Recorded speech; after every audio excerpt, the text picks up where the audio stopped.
அனைவருக்கும் வணக்கம். நான் பிரபாகரன், ஜோதிடர், சென்னையிலிருந்து பேசுகிறேன்.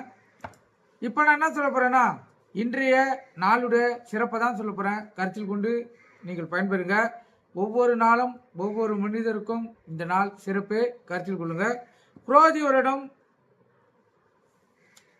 பங்குனி மாதம் 2ஆம் தேதி ஞாயிற்றுக்கிழமை, ஆங்கில வருடம் மார்ச் 16, 2025. இன்று சமநோக்கு நாள். நட்சத்திரம் இன்று காலை 11:27 வரை அஸ்தம், பின்பு சித்திரை. திதி இன்று மாலை 4:35 வரை துவாதசி, பின்பு திரியோதசி. யோகம் பார்த்தீங்கன்னா இன்று முழுவதும் அமிர்த யோகம், சித்த யோகம். சந்திராச நட்சத்திரம் பார்த்தீங்கன்னா சதயம், புரட்டாதி, கருத்தில் கொள்ளுங்க.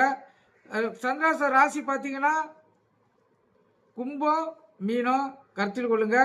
இந்த கும்பம், மீனம் ராசிக்காரங்களும் கும்பம், மீனம் லக்னக்காரங்களும் மிக கவனமாக இருக்கணும்.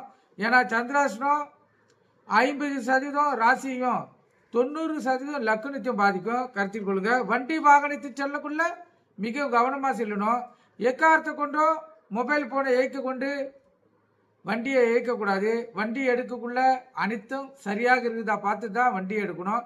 முக்கியமாக பிரேக் பிடிக்குதா பார்த்து தான் நீங்கள் வண்டியை எடுக்கணும். கருத்தில் கொள்ளுங்க.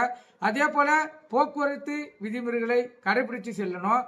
எங்கேயாச்சும் செல்லக்குள்ள இப்போ அலுவலகத்துக்கு செல்றீங்க, இல்லை எங்கன்னா தொலைதூர பயணம் செல்றீங்கன்னா கொஞ்சம் முன்கூட்டியே கிளம்புறது சிறப்பு. நீங்கள் கருத்தில் கொண்டு நீங்கள் பயன்பெறுங்க. நல்ல நேரம் காலை 7:30 to 8:30, மாலை 3:30 to 4:30. கௌரி நல்ல நேரம் காலை 10:30 to 11:30, மாலை 1:30 to 2:30. ராவு காலம் மாலை 4:30 to 6. யமகண்டம் மதியம் 12 to 1:30. குளிகை மாலை 3 to 4:30.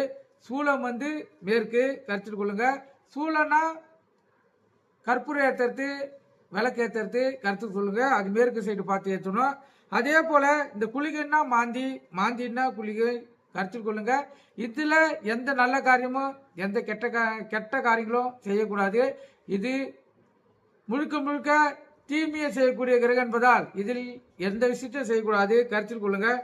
அதே போல் இந்த கௌரி நல்ல நேரம் பார்த்தீங்கன்னா சாந்தி முகூர்த்துக்கும் இந்த குழந்தை பாக்கி இல்லாததுக்கும் பயன்படுத்தலாம். கருத்தில் கொண்டு பயன்பெறுங்க. நன்றி, வணக்கம்.